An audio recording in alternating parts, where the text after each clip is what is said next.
We're all connected. Yeah. My son here is the guy pulling the levers. Okay. I think we're ready to go once we get the red light or the green light. Yeah, Dad, I think you can go ahead now. Okay. Well, good evening, everybody, and welcome to the 26th Autumn Gathering. I know it's a bit strange to gather in these ways, but I think, you know, it's great to do it. And this really works. And we've been speaking to people earlier on today, and it's quite intimate and it works quite well, especially if you're sitting at home in a comfortable place. Well, this year's gathering coincided with a wonderful production of Druid Gregory at Coole Park. Now, I know it's all very well for me to talk about it because I was lucky to see it and lucky to get a ticket to see it. But it really was an exceptionally interesting performance by Druid Gregory. And I thought we'd start off this evening by interviewing Gary Hines. Gary Hines, as most of you know, is the co-founder and artistic director of Druid for well over 40 years. It's a company of players who have famously exploited and explored in depth the works of Synge, O'Casey, Tom Murphy, Shakespeare history plays, and now we have Druid Gregory. 5 plays initially presented at Coole Park before an extensive tour of the county, which they are undertaking at this moment. And that's why I had to speak to Gary earlier in the day. Now, it's not an exaggeration to say that Druid is admired and applauded, not only throughout Ireland, but also in the UK and in America. Gary has received many distinguished awards, including the Freedom of Galway City. She has been received honorary degrees from various universities, and wonderfully, she was the first woman to win a New York Tony Award for direction of The Beauty Queen of Leenane. So now, by the magic of Zoom, we're going to turn over to Gary and hear what she has to say.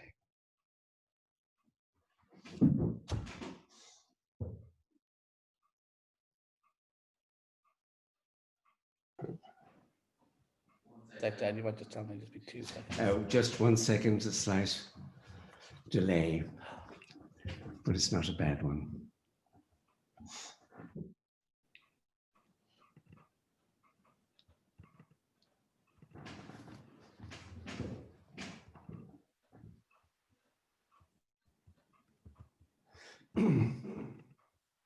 It's muted.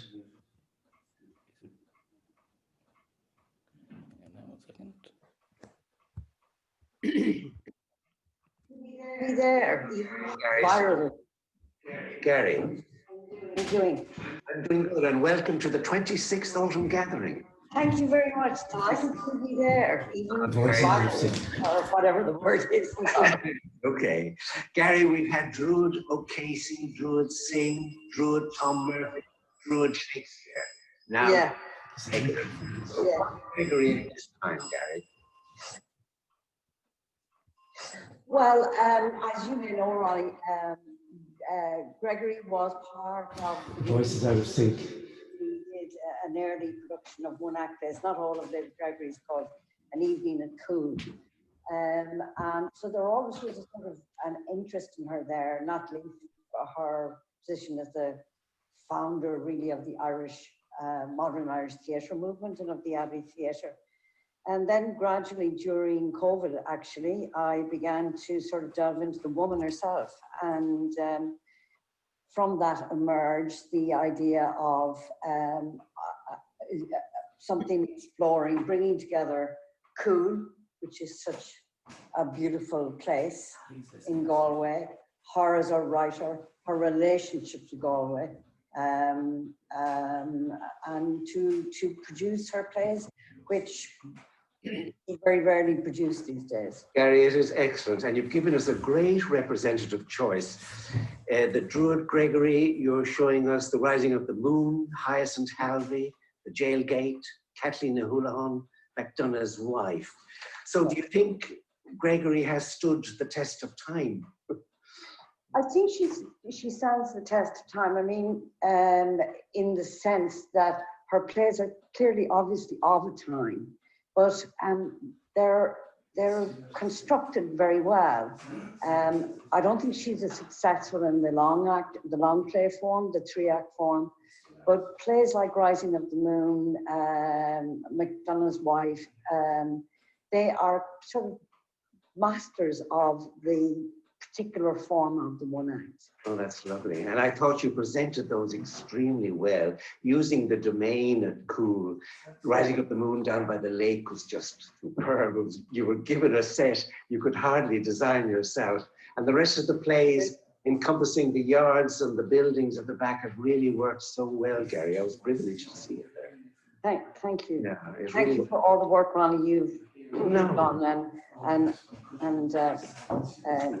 Sheila Lois in keeping her name alive over the last 25 years. Gary, it has been a real pleasure to work with Gregory and to do the Autumn Gathering, as I say now, for 26 years. It really has. And every year we learn something new, our knowledge is enriched, and you've done that greatly this year with your plays. Just a word on the language, this Hiberno English. How did your cast find that? Did they find it funny? Did they find it, how did they handle that Hiberno English? Well, for the older members of the company, like sort of Marie or the ensemble members, I mean, it was quite recognizable and they indeed enjoyed it. The younger members of the company, people in their 20s and 30s, it was probably their first experience of such language and they did find it difficult.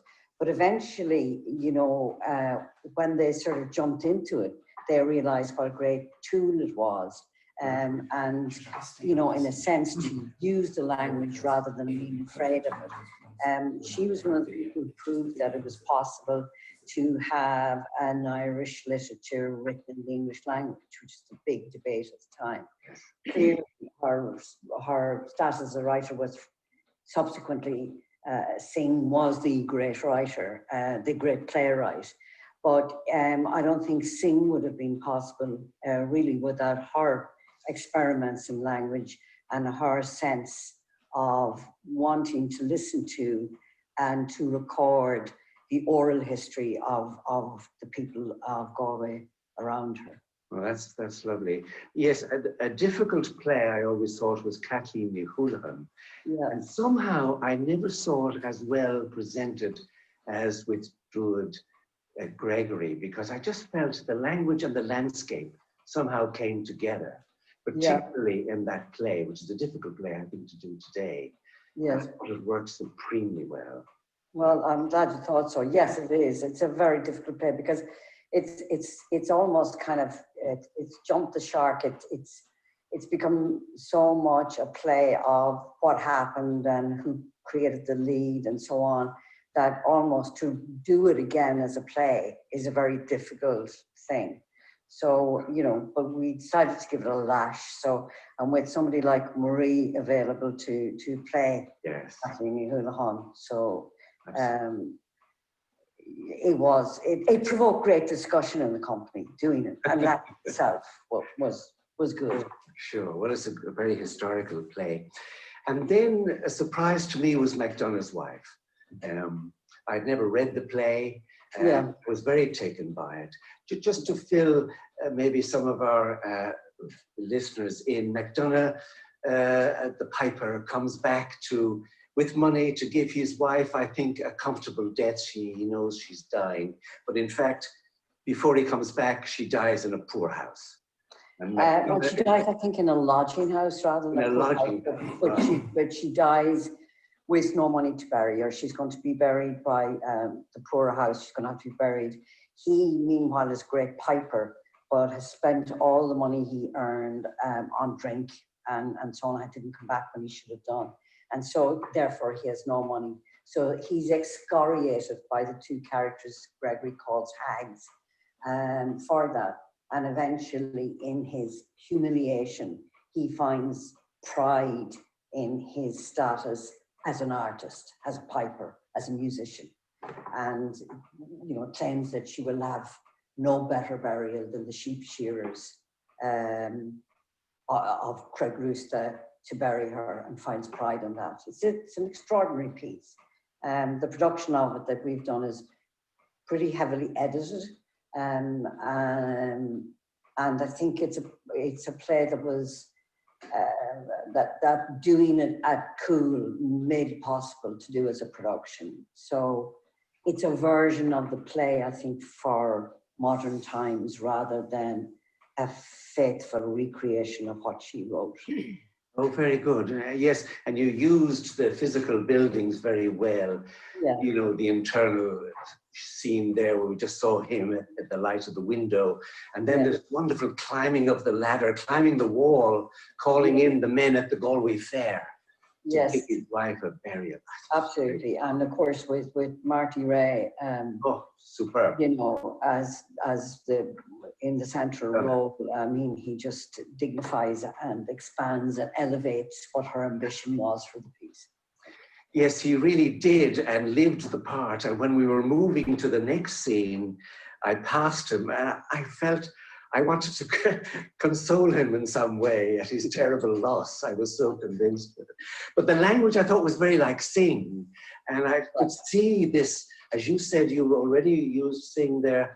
I saw this new kind of Gregory, that Gregory and Synge, in fact, must have had conversations, must have exchanged ideas on language, because I thought it was very Synge-like, the savagery of it.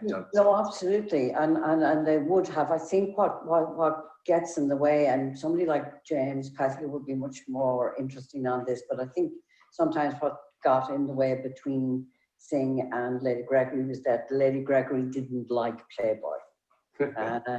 And she was forced to defend it, which she did wonderfully, but it was not to her taste. And I don't think John Synge was the most sociable of men. So one gets the feeling that there weren't the long talk, the long walks as there were with Yeats and herself. Oh, that's good. That's very interesting. Yes. Yeats calls him that meditative man, poor old Synge. Yes, that's right. Yes, I know. Once again, though, I thought you used the landscape of Cool very, very well, and it was such a privilege to see it there. By the way, the tickets for Druid Gregory are a bit like a GAA final at the moment. They're as rare as hen's teeth. So you have a problem there. Yeah. Well, I mean, the thing, of course, is that there's so few of them because of COVID restrictions and social distancing at performance and so on. And so, yeah, they gave us an almost sort of rock concert record of selling out in 10 minutes when booking opened at 10 o'clock on whatever day it was. But clearly, at this point, we would have hopes to do these plays again if we can, and particularly if we can have bigger audiences there. You know, not huge audiences, obviously, but more than the 50 per performance that we could have at Cool. Well, you very cleverly divided the audience into two, so it was very stressful for the actors, though. I thought they were had to do the plays twice, but. I think actors love that. I think it was the running between sites, and there were a couple of very hairy cues to be made. And I'd say alert people might have looked to the left and see the actor they saw beautifully speaking 2 minutes ago, like doing a 4 mile across to get changed for the next. I saw bicycles whizzing by. Yes. And I did like, finally, I did like very much that Lady Gregory herself appears and seductively calls us to the next location. I thought that.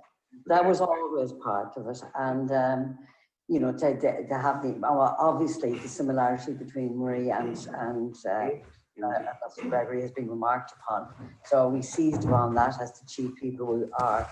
And then actually we created a second younger Lady Gregory with Meg. Yeah. And I think if we get a chance to do this again, we look to develop those parts a little bit more than we got a chance to time-wise this year. Okay. Gary, I really appreciate your time. Thank you very much indeed.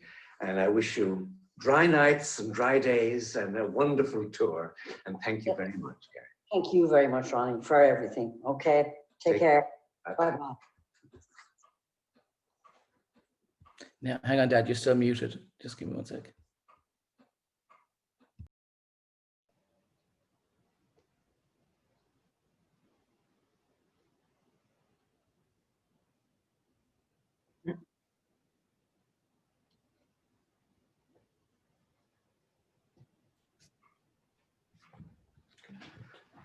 Okay, well, thank you very much, Gary. She's gone off now, of course, on the tour. But you gathered there that the play was, they used the estate of Cool extremely well. And as we moved, the audience, as we moved from one location to another, there was this wonderful moment under a tree. There was dimly lit, there was a piano, and there was Myred Midonal singing. So we stopped and listened, and it was absolutely magnificent. It totally caught my imagination, this beautiful song. So I've been on to Myred. In fact, she's going to sing that song for us now in a few moments. Just to tell you a bit about Myred, she's a very well-known Irish traditional singer. She usually sings with her sister Triana, and they were once part of a very popular group called Scara Bray. But that might be yesterday. Today, however, she's in Dublin, and she's going to share that song she sang so beautifully the other night. Myred, good evening. Good evening, everybody. Yeah, it's a pleasure, an absolute pleasure to be here with you all. It's great. Listening to Gary there, I mean, I felt extremely privileged to be asked. No. Can you hear me? Yeah. Yes, Can you hear me? We can't can hear hear you. Oh, sorry. we can. Some of us can. Yeah, you Yes, can. yes, can, yeah. Ronnie, can you hear me? Yes. You can hear me now. I've unmuted my button here. So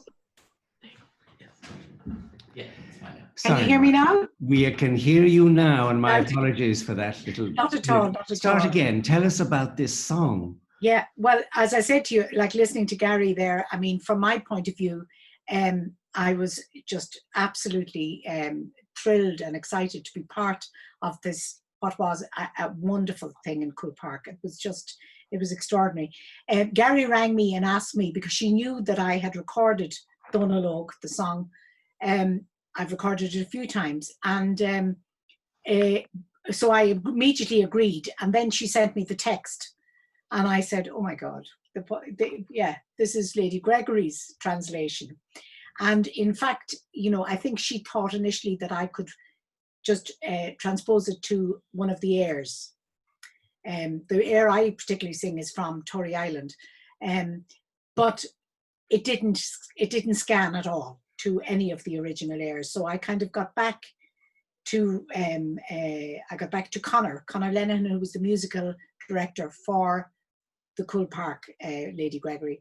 And he kind of said, yeah, I agree completely. He said, but leave it with me and I'll see if I can actually come up with the composition, some new air for this, which he duly did. And in fact, I don't know how he did it, because it is very wordy. And in fact, and it is a great translation of the song. I mean, there's been a book written about Donal the song Donal, and basically through in the book, the man who wrote it came across 40 versions of it. It's it's the classic song of a woman being seduced and then rejected, and the translation actually features in the John Huston film of The Dead, when they discuss it over the table. Numerous poets throughout the country have been inspired by it and have done translations as well, and done various versions of it, including Seamus Heaney. Particularly, I think people are absolutely fascinated by the beautiful language that is in the song. The last verse, classically, you have taken the east from me, you have taken the west from me, you have taken what is before me and behind me, you have taken the moon and the sun from me, and my greatest fear is that you have taken God from me. you know. I mean, I'm sure you all know this song, and have heard those words on various occasions. So I will try and sing it for you tonight. But Please do. if you can imagine, I have actually a piano background kind of track. It's a computerized one, so it's not actually the best thing to be singing to. On the night I had Tim playing along with me, but I'll give it a go. And also the library here, the books are kind of, it's not the best acoustics for singing, but we'll give it a go if that's okay with you. Absolutely. I just have to turn on, if you bear with me for a minute. Well, thanks, Bernard. Yes, indeed. Now, 1 second. So. All right, here we go.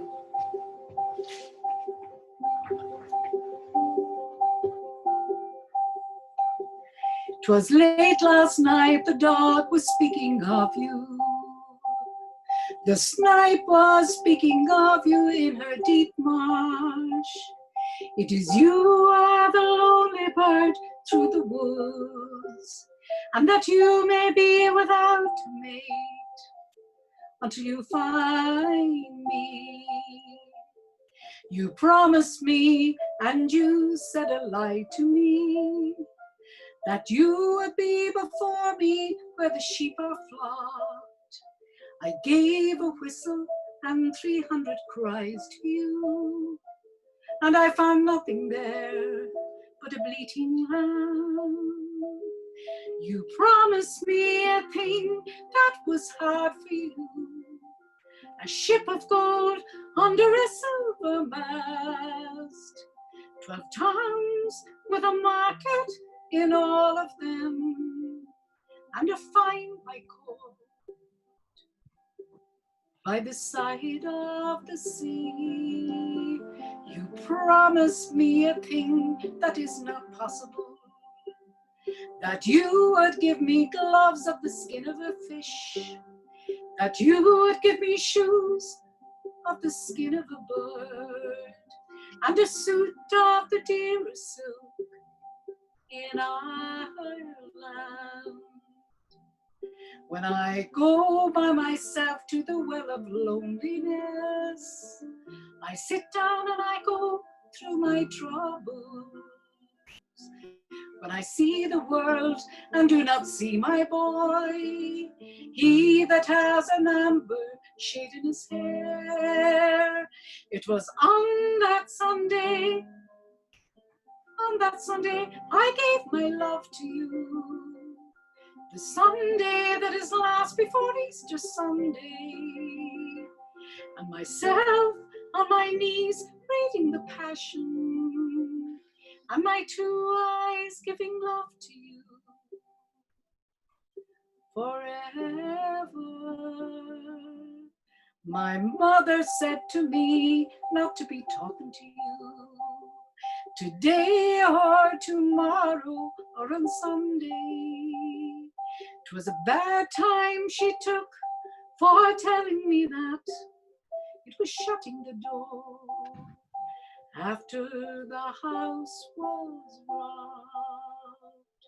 My heart is as black as the blackness of the sloe, or as the black coal that is on the smith's forge, or as the sole of a shoe left in white holes.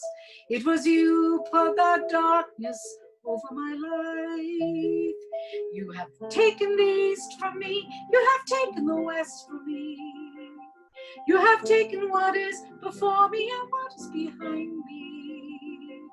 You have taken the moon, you have taken the sun from me, and my fear is great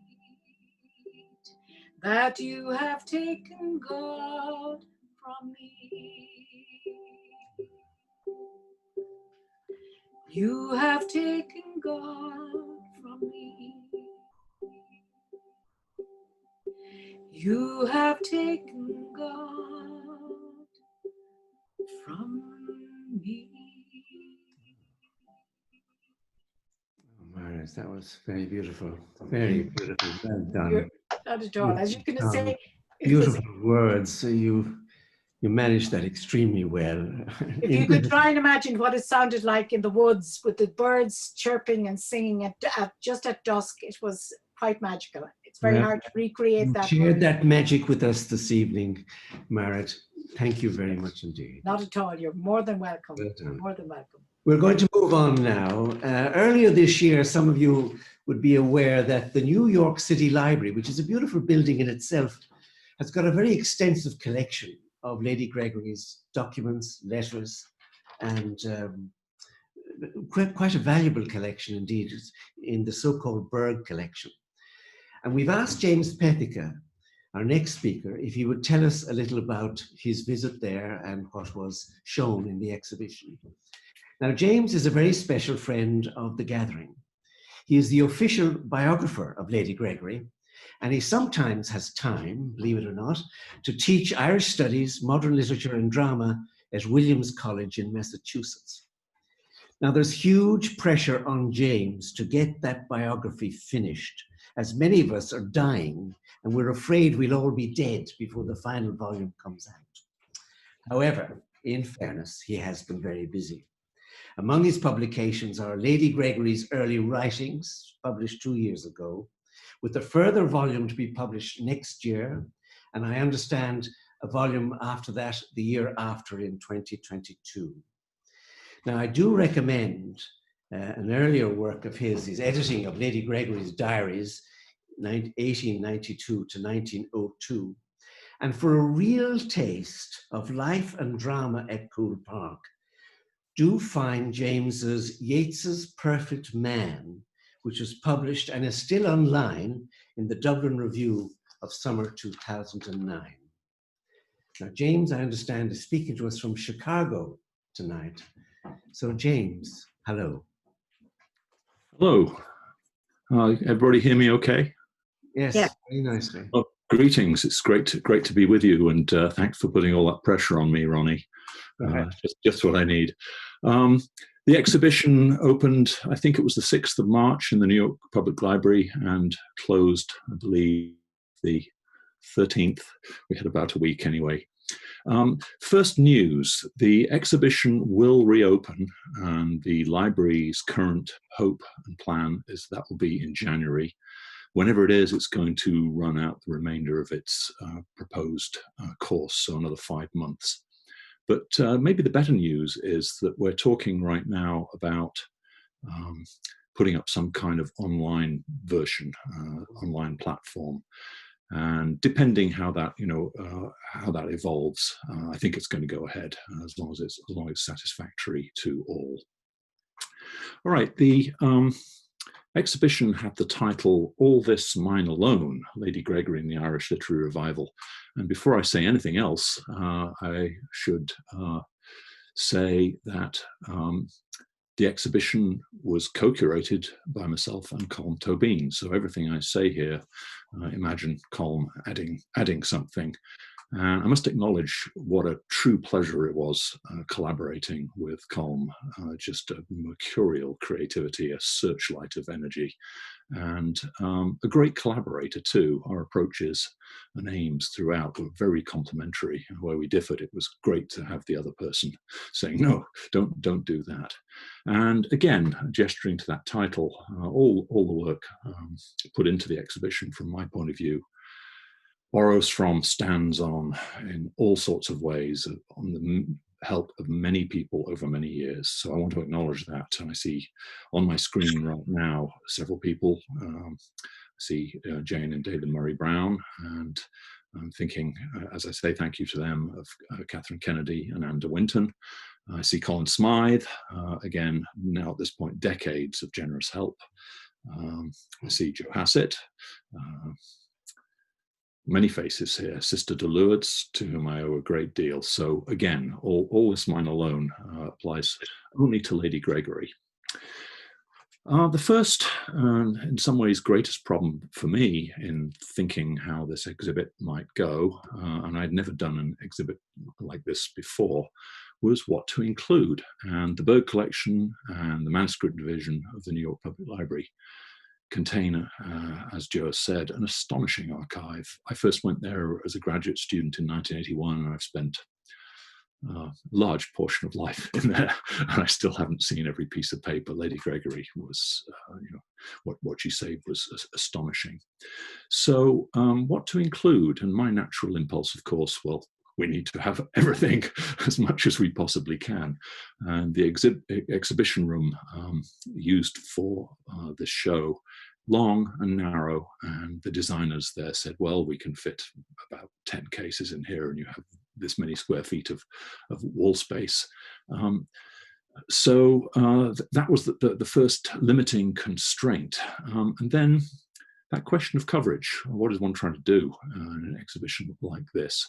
Well, the title says a great deal. It's drawn from that moment on the manuscript of Kathleen O'Houlihan, 1901, where it's all in Lady Gregory's handwriting, rather part of it is typed, but the first section is handwriting. And at the end of the first 9 or 10 pages, she's written at the bottom, this with W.B.Y. He's dictated, they've worked together. And then the top of the next page, all this mine alone. And it's this great breakthrough moment where she's really feeling that she can do it. She's not just contributing, she's becoming a dramatist, becoming a creator in a much more assertive and confident way. So that seemed the right thing to showcase her individual accomplishments. But having said that, that at the same time is a central problem always, I think, with any scholarship on Lady Gregory, how one thinks about Lady Gregory. I always like to go back to that moment in O'Casey's autobiographies, In Ishvan Fare Thee Well, this sentence. It was hard for Sean to single out the best work done by this old woman, flitting through life like a robin with the eye of a hawk. Love that sentence. His affectionate yet critical take on her, always combining these wonderful contraries. For she had as much to do with what she did not do as she had with what she did. So that very gesture, all this mine alone, we're going to show what Lady Gregory did, in some sense must always be bound up with her work as a patron, her work as an Abbey director, friendship so influential, notably with Yeats, collaborations with him on a dozen plays and so many prose writings, the collaborations with others, Shaw, Synge, Hyde, O'Casey for that matter, and then her own work. And that poses difficulties itself, doesn't it? Playwright, folklorist, translator, Gaelic leaguer, journalist, artist. We'll talk about that in a moment, poet, and so on. So how does one honor that gesture, all this mine alone, and show her within her literary, political, personal milieu? And then to add to that, the question of audience. What are people expecting to see and need to see? Lady Gregory in the Irish Revival, but they expect Yeats to be there, Joyce to be there, Shaw to be there, and the rest. So trying to balance that question of individual achievement and the larger picture was always a real challenge. Then the considerations and constraints of other things the audience and the space demand. If we filled up all those cases and cabinets with wonderful manuscripts, the things that excite me, immensely. Hey, look at this. Here's the moment of creation. Well, Lady Gregory's handwriting is not of the best, shall we say, and neither is Yeats. So you have these drafts, and people would come in who know very little about Lady Gregory, and they might get through the first case and then be very put off. So finding the right balance to reach out to and lead an audience through in a way so they have an evolving, growing narrative. You're teaching them something as they go through the exhibit, and something that will be visually, aesthetically appealing to them, and can break up too much text with interesting looking books, artifacts on the wall, graphic items. So those were the big constraints, certainly in terms of conception. And for me personally, that business of trying to zero in on 100, 120 items was absolutely excruciating, and a lot of dithering on my part for sure. And then the final, really final constraint, the diacritics, the little piece of text that goes under the item in the case. And I love that word, excuse me, didactics, not diacritics. I stand corrected. I love that word didactics. You know, it's sort of a point that you must do this quality to it. And I suppose it also suggests that when one is writing a very small piece, that also, in some sense, should be categorical and didactic for the reader. But it's an appalling task to write 125 words that summarize as best you can the item. Some single play or several years of a movement or a political consideration or a piece of biography, forcing as much as possible into those words. So for me, again, a great deal of energy went into writing these, and I would write 1,000 words and realize I'd written 1,000 words and despair and have a cup of coffee and cut it down to 500 words and look at it again, cut and cut until it was 124 words. Very, very painful. And I must say I learned a lot from Colm in that respect, 50 times more decisive than I am. And then we put together essentially 8 sections, trying to offer a kind of a connective tissue, historically, personally, biographically, creatively, in all these ways. And I'm going to show a few images of items that are in the exhibition. If I can share my screen, am I able to do that? Ronnie, am I authorized from Yes, your absolutely. control power center there? Yes. Yeah, okay, let's see how we go here. Yes, good. Nothing happening when I do it. Not yet. It's just saying host disabled attendee screen sharing, so I'm still disabled. I think I made him a host now, so You should be okay now, I think. Okay. Share.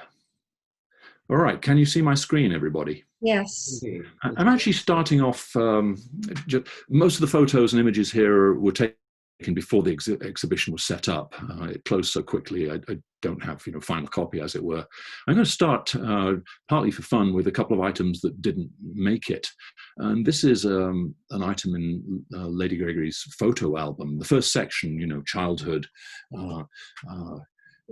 youth, marriage to Sir William Gregory, those years of foreign travel, the friendship she develops, and her first writing efforts, her affair with Wilfrid Blunt, and so on.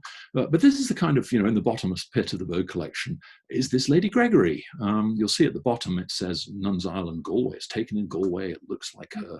But is it her? And it's the kind of rabbit hole you go down. And in this case, I've lined up all the photos. And is it one of her sisters? Is it her? Simply can't tell. So the only honest scholarly thing to do is to let it go. Can't use it. Here is a volume. Let's see if I can get this full screen. No, we're just going to have it the way it is. Sorry. It's quite good. Sorry? It's quite good. It's sufficient. Okay. Sir William Gregory's copy, one of his copies of Aristophanes. He had a huge library at Coole. This is the kind of material, every page densely covered with his writing. A lot of what he did dated, tells you where he is. For those married years, there is just this immense volume of material. How to represent it, how to give time to the influence of Sir William on Lady G. Impossible in an exhibit like that. And we just had to let things like this go. A personal item, I saw Joe Hassett there. Hello, Joe, and I hope you won't mind showing this is an item that Joe Hassett loaned to the exhibit. It's Lady Gregory's perfume bottle. And again, trying to find just one or two things out of a very limited scope that will give a sense of the personal, have, as it were, the aura of her presence. The silver top there, not repolished, but it's got her initials on the top. You have to wonder, a wedding gift, her pride, and the first months at Coole and on her travels, carrying that along with her silver-backed brushes with the initials too. Here is. Delighted to see it. I'm sorry? Oh, so I'm delighted to see it. It's show. Oh yeah, it does. Thank you so much for loaning it. And I must say the whole loan procedure too was a constraint. Many things that we could have borrowed, people very kindly offered, and the loan process was unwieldy. Needed months of lead time and all sorts of insurance work. The items I loaned, I actually put them in a bag and walked to the staff entrance at the back and brought them in, and no one was the wiser, but we had to forgo very many things. We had reproductions of just 4 little artworks, sketches and watercolors from Lady Gregory in the 1880s and 1890s, courtesy of Colin Smythe. Thank you, Colin. Again, just to give that sense of not just her proficiency as a late Victorian woman who was trained in so many different things, but that sense of a creativity still very much looking for its outlet. Quite precise work. I might be able to scroll down with this, see the real detail of the pen and ink sepia architectural detail. I'll just scroll through a few. Tower of London. The ones in colour are really quite remarkable. That's Cremona. These are all now in the National Gallery of Ireland, not the National Library. I'm suddenly wondering whether that's true. It's one or the other. I'm suddenly forgetting. We represented several manuscripts from those early years, but the graphically appealing items tended to dominate. And here's the cover of her anonymous, privately printed pamphlet of Phantom's Pilgrimage, 1893, her anti-home rule pamphlet titled Their Home Ruin. And there is Gladstone with his Gladstone collar carrying his axe. And at that point, she was quite sure this would bring ruin to Ireland. It's actually a blue cover. This is sort of a rather washed out image. The second section, we titled it, I believe, Discovering Ireland. She meets Hyde, she meets Yeats, she becomes a Gaelic leaguer. That's the period of her first translations, her earliest plays. The translations of the epics, Carlin of Mahevna comes out in 1902.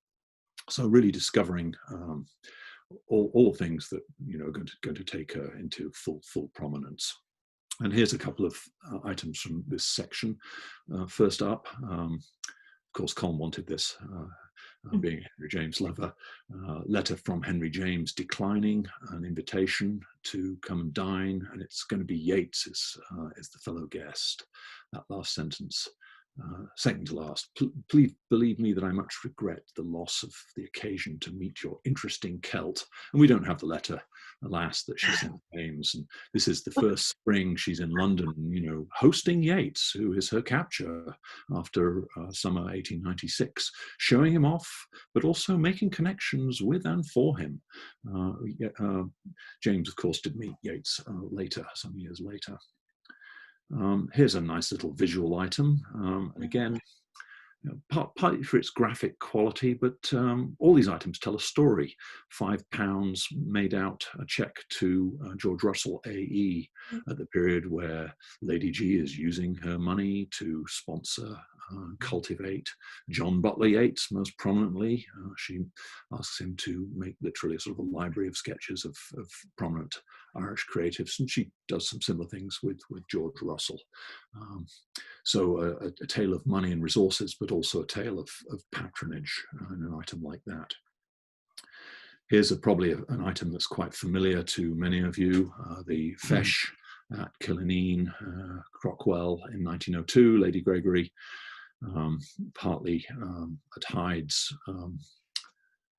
inspiration, goes out in search of poems by Anthony Raftery, who died in 1835. She finds some manuscript books and also locates his grave, puts out a request for money to put up a gravestone, and then contributes and collaborates in a feis held at the grave site. And well, the drawings here again tell a wonderful story. That's Yeats, long, dark, lanky, with the hat on the top right. Lady G in armchair, presumably back at Coole. Jack Yeats, lower left, the artist, the one who's drawn all these things. Opposite him, right-hand margin, that's Douglas Hyde with his moustache, speaking to a crowd. a dancer. We actually know who the dancer was now. And JQ, John Quinn, the patron, and later Lady Gregory's lover in 1912. And phenomenal influence. And this was his first visit to Ireland. Lucky man, he fell right on his feet to be at Coole Park that night. And indeed, in the exhibit, a volume, a copy of Cuchulainn, which Lady Gregory had inscribed to John Quinn the evening of the Feis. And she mentions in the inscription that Yeats and Jack Yeats and Hyde are there. And this very much with an American audience in mind. White House stationery, President Roosevelt writes to Lady Gregory. He had read Cuchulainn. She had heard about it from John Redmond, who was lecturing in the USA in late 1902. She didn't miss a trick. She wrote to the White House, and this was the beginning of a long friendship. She visited Roosevelt, his home out on Long Island in 1912 and 1913, and stayed in correspondence with him throughout the rest of her life. A good friend of Roosevelt's wife as well. So we thought that would be pleasant. And again, every document tells a story, that network of friendships that she was so good at cultivating, and the friendships that were so important to her. Also in that cabinet, one example, there she is with the Irish script, many notebooks full of her translations, and we can follow the course by which she becomes better and better, certainly with written Irish. How good she was with spoken Irish, opinions vary on that. She was certainly more than functional, probably not fluent. And then the translation underneath. Now jumping ahead, I think I may have things out of order here, but never mind. Yes, jumping a whole section here. The third section, greatest living Irishwoman, you know, the years of the Abbey, the collaboration on plays with Yeats. And for that, we had the manuscript of Kathleen O'Houlihan showing All This Mine Alone, secretarial hand on the manuscript of The King's Threshold, showing where she intervenes directly and is contributing to the play herself. Programs, photos, advertising postcards from the Abbey, things like that. Yes, I think I have things completely out of order, but never mind. Yes. Sorry, Ronnie? No, I don't think that was the right slide, is it? It isn't. I'm going to have to come to it. I've missed that whole section, but there we are, time being what it is. The fourth one, controversy and conflict.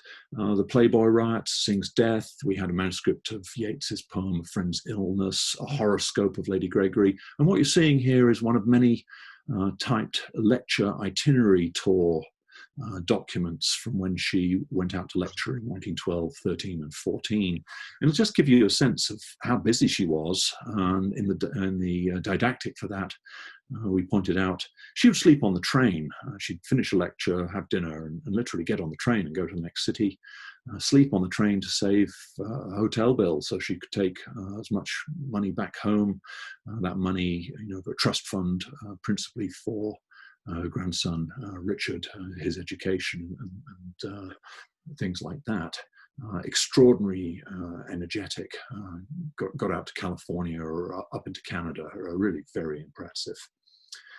Here is one of the love letters she wrote to John Quinn.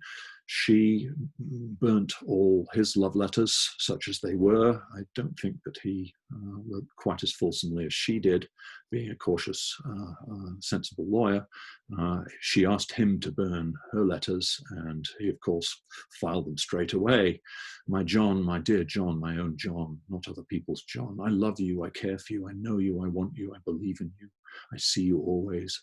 Everything he ever said, I say again. It's a wonderful letter.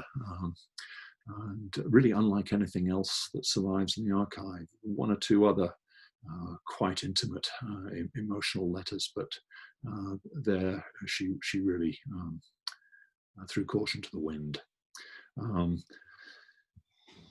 Shaw leaving Coole Park, I briefly forget the year, I think it's 1915, just before news. Is that right? Yes, I think that's right.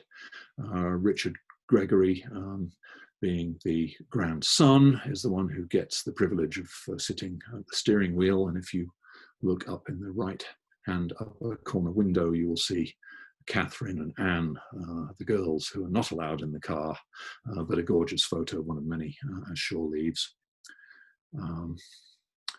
A poster after Hugh Lane is drowned and sinking of the Lusitania, a rather rare document and a great opportunity to tell the story of not only Lady Gregory's great distress, but the beginnings of what occupied such a lot of her energy and determination in the following nearly 20 years to try and recapture the Lane pictures. No, but that's only what's on your computer. If you scroll down, you can see. A little document here, just after the outbreak of World War I, September 1914, what should I do? Beautiful. Keep home healthy and peaceful for children is number one. Keep cool for children's children. Let's hang on to that Gregory tradition. Keep the Abbey going and don't give up its purpose. Keep my own work to its highest possibility so far as will can do it. And I love that. That's so Lady Gregory, as far as will can do it. Determination to always to the fore.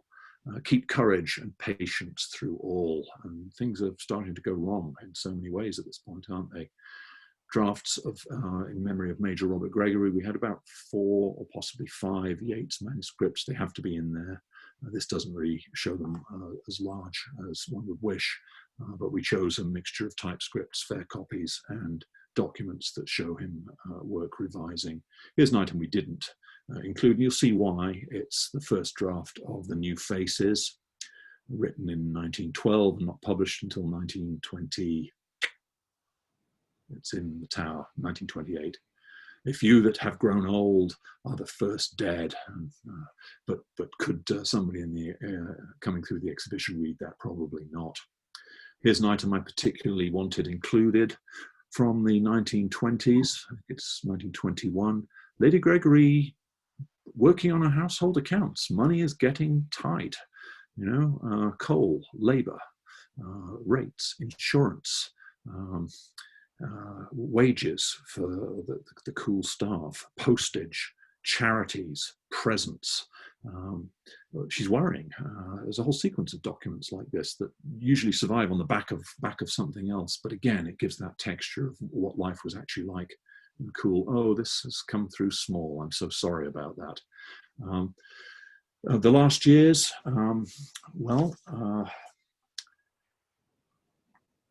OKC, The Friendship, that wonderful journal. I could say many things about that. I've also jumped over a whole section that was on Easter 1916. I've jumped over a section from the early 20s, the period of the Wild Swans at Cool, when she acts in Kathleen the Houlihan, things like that. But those last years, you know, one of the great solaces and centers for her life was doing everything she could for her 3 grandchildren. And there they are. It's a wonderful photo. Framed by the fireplace. I don't think that's cool. I think it might be Lot Coutre, though it does have a collection of what is definitely Lady Gregory's China, Staffordshire figures up above it. So it may be a room at Cool that, you know, no photos remain from. One of the joys of her life. And I have to finish with this. In many ways, the exhibit does so. The last letter we know that she wrote to Yeats. Not the last letter she wrote, there are later ones, but she's very much in declining health here. And I'll finish just by reading it. Very moving letter, just the part you see. Dear Willie, I don't feel very well this morning, rather faint once or twice. It may be the time has come for me to slip away. And that may be as well, for my strength has been ebbing of late, and I don't want to become a burden and give trouble. I've had a full life, and except, it goes on to say, for, you know, a few sorrows, which he was well aware of, a happy one. And she says, particularly the friendship with you has been one of the great things in my life. Again, a very moving letter, written at a point where it's studied. She's thought very carefully about what she's going to say, leaving it both as an emotional and intellectual testament given to Yeats and for us coming later, so that we would understand more of that friendship. Stop share. Okay, there we are. So I've already massively overrun my time, for which I apologize, but please do go and see the exhibit if you can. I'll let folk know when the online version is available and hope you enjoy that. And I look forward to seeing you in person in Gort and Cool at the earliest possible time. Thanks. So do we, James. Thank you very much indeed. Excellent. Excellent. Really, James, well done. It was excellent. Lovely. Yes, you did share that with us very well. That last letter is very moving. That was the year she died. So, yes, indeed. Yes, gosh, the will of that woman is something to be admired. And the reason we're probably all here this evening. Anyway, James, thank you. Now, our next speaker, like James, is a very frequent visitor and participant in the autumn gathering through all the years. Joe Hassett. Joe is a highly sought after commercial lawyer in Washington. He has tried jury and non-jury cases in all types of significant matters. He has argued in appellate courts all over America, as well as in the US Supreme Court, which is in the news of late. But of course, throughout his career, he's been a devotee of W.B. Yeats. Even during his last year at Harvard, he was awarded a scholarship to attend the Sligo Summer School. So it's a lifelong devotion. So I'm not surprised that Joe is a brilliant lawyer, because he is brilliant at explaining complicated matters. Now, just this week, he has a new book published on Yeats by the Liverpool Press, called Yeats Now, Echoing into Life, during which Joe explains how to find an easy way into Yeats's poetry. Now, I'm going to let Joe tell us more about that. I'm just giving you just the bare outline. Recently, Joe published the Ulysses Trials, the struggle to get Joyce's book through the censorship in America. And it was so filled with interesting characters, especially of a legal kind, anecdotes and stories, that frankly, I didn't care if Ulysses would ever got into America. What was so engrossing and so interesting were the wonderful stories that Joe told around this great tussle between art and the law. A book well worth reading, Joe. It was a pleasure. So previously, Joe has also written W.B. Yeats and the Muses, the women who had influence on Joyce's life. So Joe, if you can hear me, and I know you're in Washington, I'm told you must turn on your speaker. I think, have I succeeded? There you go. Great. Well, thank you very much, Ronnie. It's quite a delight to participate, and everything so far has been so interesting. I feel it's a different world we're in now, where I feel I'm at Cool in a way, and I've been thinking of Yeats' writing as part of his argument that one could communicate with the spiritual world. He asked the question, how do you explain the fact that the gamekeeper at Cool could hear deer's hoofs on paths where no deer had trod for 100 years? And I feel in a way we're all like the deer, and our footsteps maybe are being heard at Cool. I don't know. We're kind of hovering somewhere in the noosphere above Cool or above Chicago. Interesting to see James there in Chicago. But I feel we're all kind of in spirit at Cool, where we've had so many wonderful years together, and hoping we'll have them soon again. Well, I'm delighted to have a chance to talk about Lady Gregory and friendship, and it's a wonderful entry to it is the letter with which James finished Lady Gregory's letter to Yeats about their friendship, and the scrap of verse, the letter that James mentioned from the exhibit, in which Yeats sent Gregory his poem, A Friend's Illness. The way that these pieces of Yeats's poetry bear on my talk today is that they, in a way, congregate around the interesting question who tells your story? That, of course, is the famous concluding lyric of Lin-Manuel Miranda's musical Hamilton, who tells your story? And the related question, the haunting question related to that one is, how will your story be told? Now, sadly, I'm not going to tell the Yates-Gregory story in a rap musical, although I certainly wish I could. But in a sense, Yates's lyrics actually are the way that I'd like to tell the story both of Yates's poems and then, in a sense, about the subjects of his poems. And that's, in a way, what this fabulous book that Ronnie mentioned, which is, I think, just released today or tomorrow or something, but this book is available from Lilliput. And what it tries to do is to focus on some lines from Yates's poems, mainly, also some other lines that Yates wrote. So that rather than reading a whole poem, taking a line or two that does something that Yates did very well, which was to capture in memorable words a sentiment that expresses what we might feel or think we had felt or almost feel we had almost articulated about some situation in our own lives, a birth, a marriage, a friendship, celebrating a friendship, which is where Lady Gregory comes in. And my concept in the book is that Yates so often has just the right words for a significant occasion. And friendship, of course, and celebrating a friend is one of those. And so Lady Gregory becomes front and center.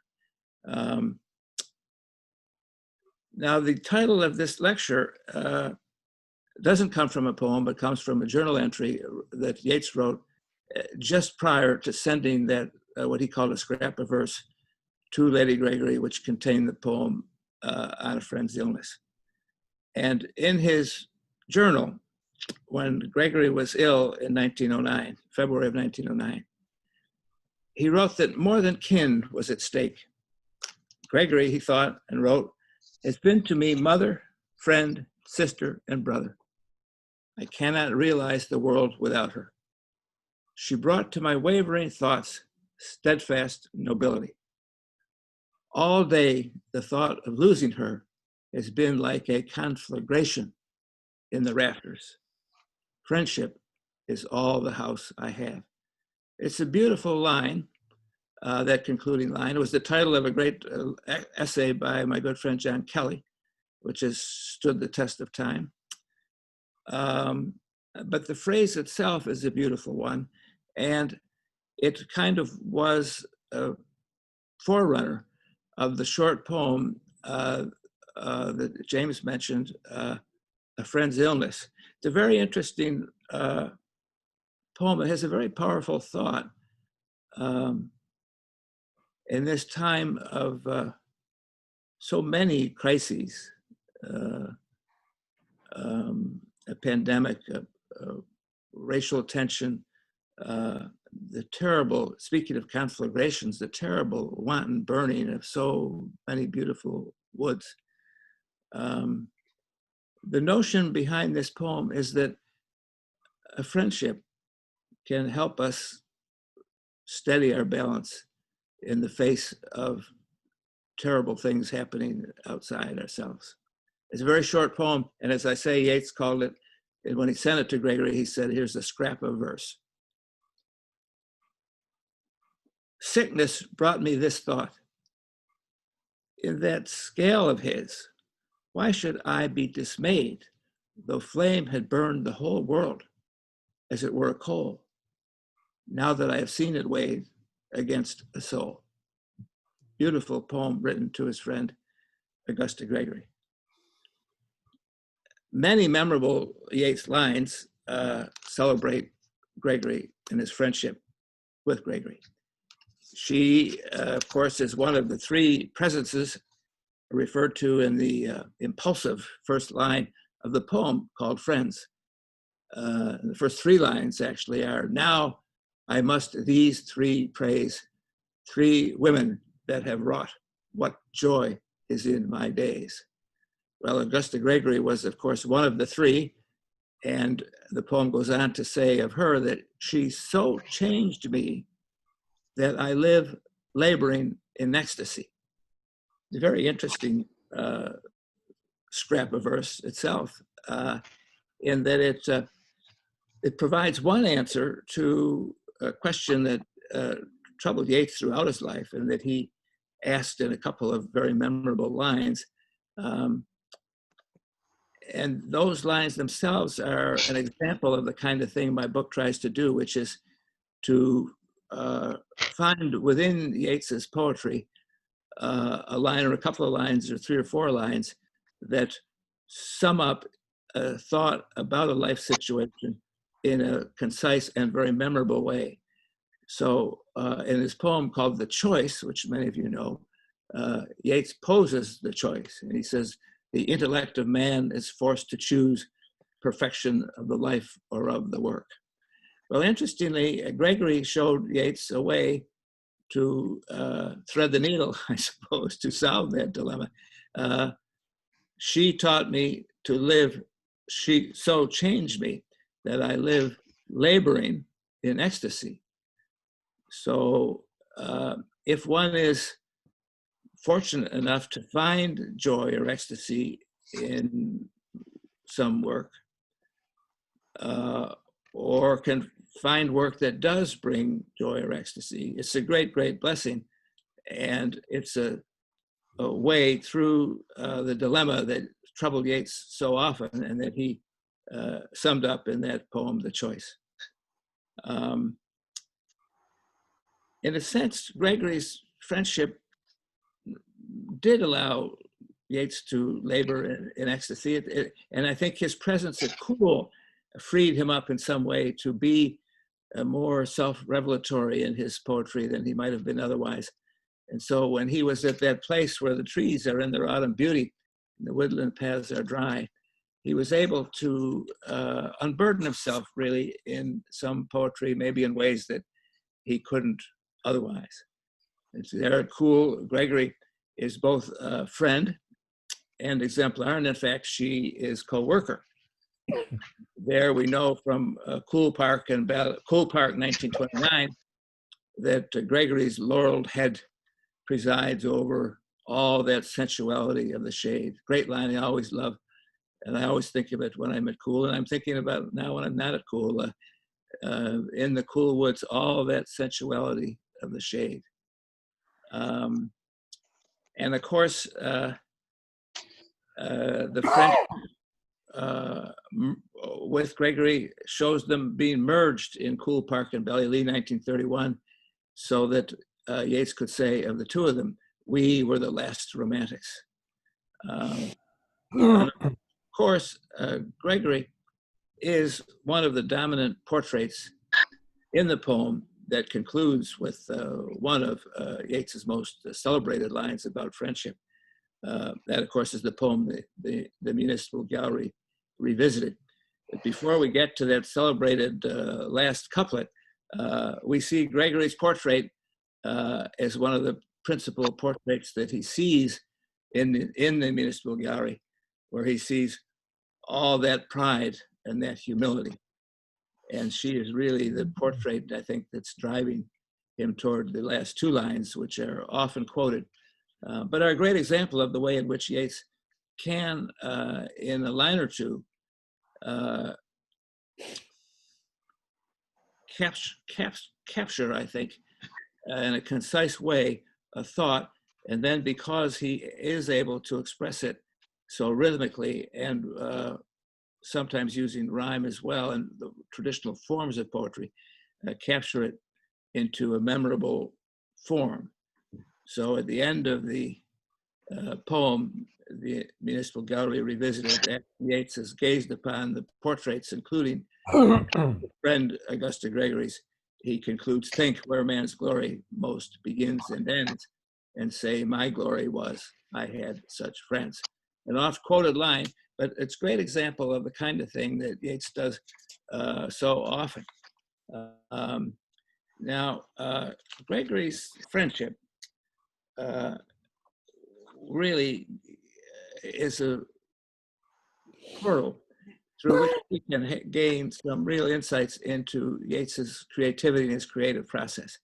James's presentation of those interesting items from the exhibit is a great example of that. As you see Yeats's poetry coming into being, or you see his play coming into being, and you see Gregory writing for him.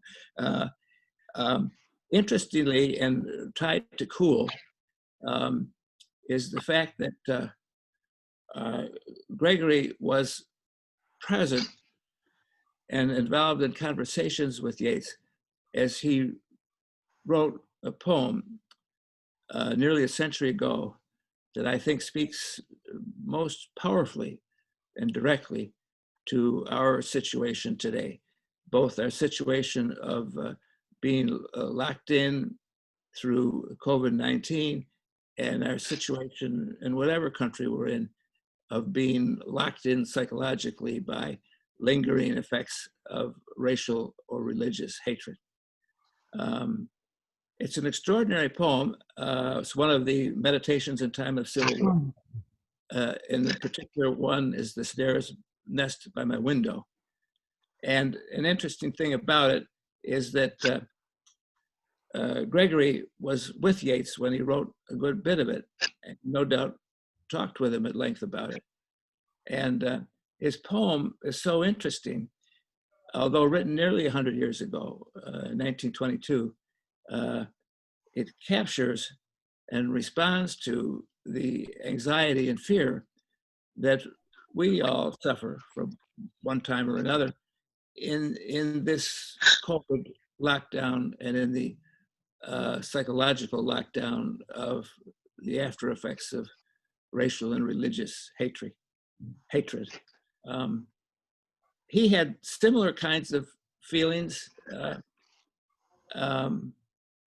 during the summer of 1922, during the Civil War, and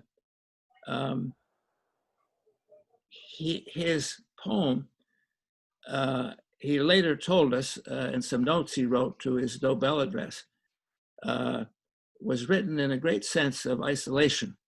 The trees had been felled and blocked the roads. He was in Torbelley, just down across the field from Cool, and he was isolated from communication. There was no internet, and there weren't even newspapers. And as he wrote later, he said, for the first week, there were no newspapers, no reliable news. We did not know who had won nor who had lost. And even after newspapers came, one never knew what was happening on the other side of the hill or of the line of trees. Interesting comment he made then. Men must have lived so through many tumultuous centuries. So his poem sets that scene with this line and a half. We are closed in. The key is turned on our uncertainty. It's fascinating how 100 years ago, Yeats put his finger on the same thing that I think we all feel now. The key is turned on our uncertainty. Very interesting. Yeats's reaction to that situation contains a lesson for us. He felt, he said, in these notes he wrote later, an overmastering desire not to grow unhappy or embittered, not to lose all sense of the beauty of nature. Gregory's journal shows us that Yeats sought the comfort of his neighbor's friendship as he labored to turn his troubled emotions into a poem. To borrow again from Miranda's Hamilton, Gregory was in the room where it happened because, as she wrote in her journal, Yeats began to write his poem, The Snare's Nest by My Window, or the whole Meditations in Time of Civil War, while he was staying at Cool before he moved down the road or across the field to Torbelley. So the poem had its origin at Cool, and then Gregory's journal for August 16 of that summer, 1922, records a very revealing statement by Yeats about his creative process. Here's what she wrote. Rain on the Hill. It's interesting to me to read, here it is, August 16, 1922, and it's like we're right there. Rain on the hay, rain on the hay, she says. Yeats came over, still making his poem on Ballylee. He likes connecting it with the rising. Says lyric poetry is such a fragile thing. It ought to have its roots in history or some personal thing. And in a way, that's the key to what I'm trying to achieve with this book, is that because Yeats rooted his lyrics in history, his own life circumstances as he lived them, or in some personal thing, his own emotions about events, they contain sentiments or ideas beautifully expressed that can help us formulate our reaction to events in our own lives. Well, Yeats found some personal thing or some event, something in his own life to express a metaphor for what he was looking for, which was a way of escaping the bitterness and hatred that he thought were being forced upon him in the midst of the Civil War and in his position of being locked in to Ballylee. He later explained what happened by saying in these same notes that he said, a stair, which he identifies as our West of Ireland name for a starling, had built in a hole beside my window. Presently, he wrote, a strange thing happened. I began to smell honey in places where honey could not be, at the end of a stone passage or at some windy turn of the road. He wrote, he said, a poem out of the feeling of the moment. Those feelings, no doubt mediated through conversations with his neighbor.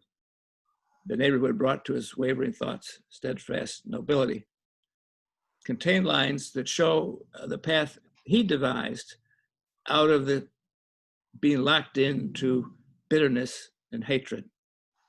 And I'd like to close by reading them. There are 5 lines that sum up how Yeats found some personal thing that would give him the basis for a lyric that described his path out of bitterness and hatred. We had fed the heart on fantasy, the heart's grown brutal from the fair.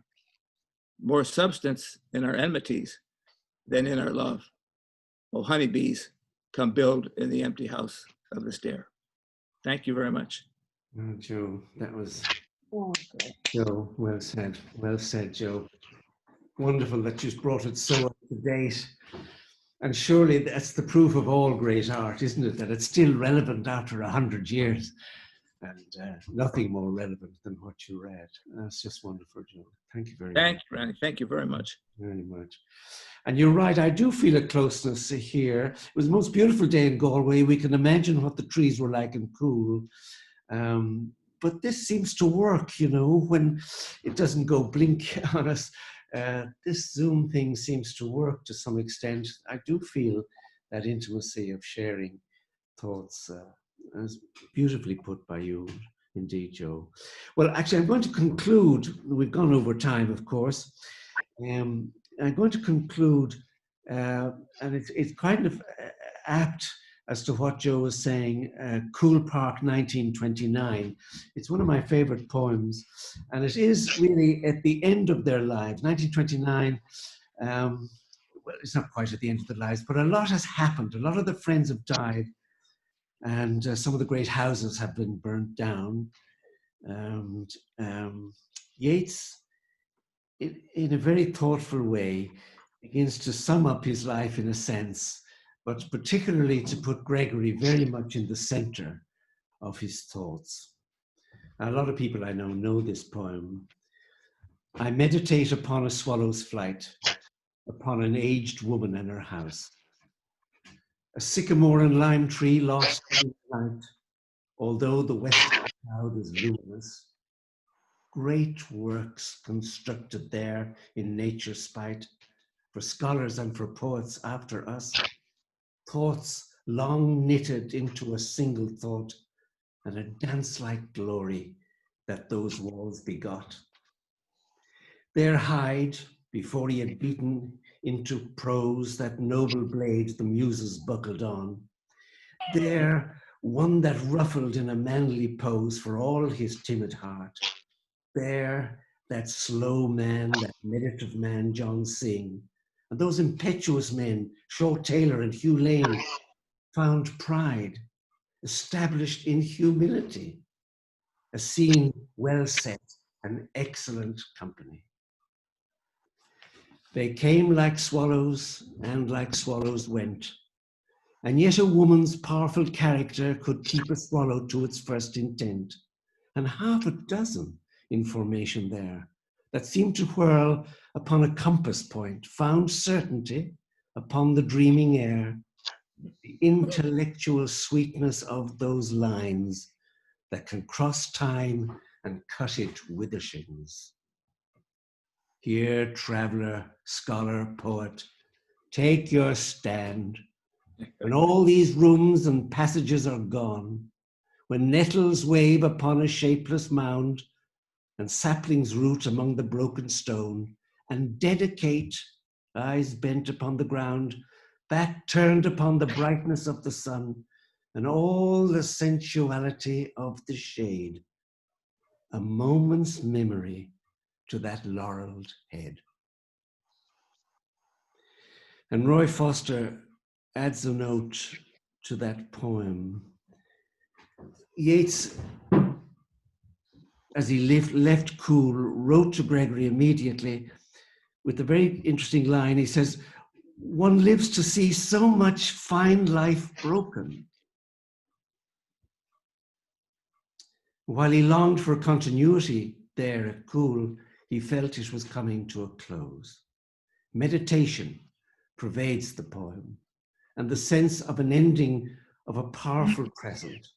At the same time, he was brought back to his own beginning, ruffling in a manly pose, with companions now dead.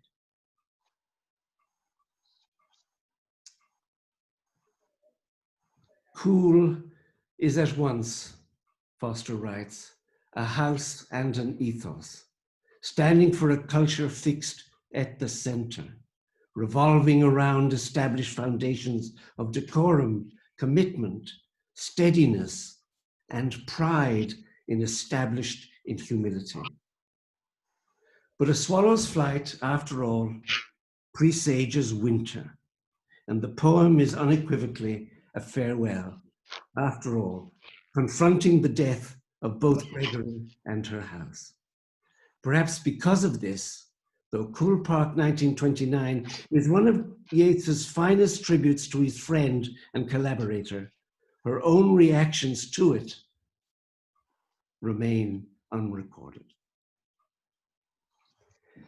So I don't mean to end on a slightly down note, because I feel tonight has been a very up note, and I feel very uplifted and armed for what we have to face, because no doubt we're due other lockdowns and other,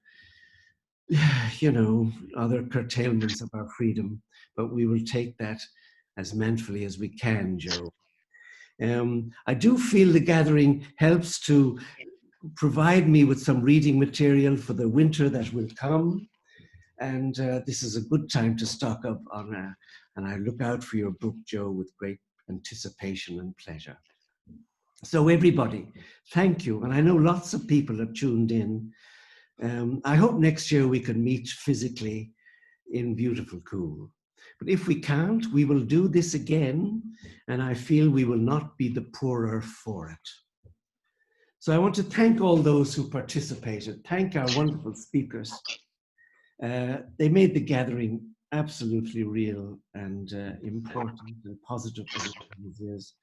And thank you all for Zooming in. I would like to send, I'm sure you'll agree, warm greetings to Marion, who cannot be with us on this occasion, and warm greetings to Lois Tobin and Sean. And we remember with pride our lovely Sheila O'Donnell. And I want to thank my son, Ben, for getting us through this. I would hate to have to do it on my own, but I certainly didn't have to. So thank you, everybody, and good night, and a pleasure to talk. Thank you. Thank you so much. Thank you, Ronnie. Fantastic. Good night to you. Thank you, Great Ronnie. event. Great event. Great event. Thank you. Thank you very much. Thank you so much. Nice to see Thank Stella you. too. Hi, Stella. Hi, Stella. Hi, everybody. Hi, Una. Wonderful to see you Very all. much. Take care. Thank you. Best wishes from Adrian. Hi Canada. there. Good to see you. Hi. Hello. Hello. I saw Ray there, Adrian. Yeah, the lovely dog. Oh, Night, everyone. Hi, Jane. Hi, Una. Hello, Jane. Hi, Una and Karen and all Hi. in America. All the Americans. Yes. Hey, I see Kira on there too. Yeah. David. Hi, David. Una was the best Lady Gregory ever. Great to see you both. Hi, Joe. David, how good to see you. good, David. That's it. Hi, Gabby. Hello, Eileen. Hello, Stella. Hi.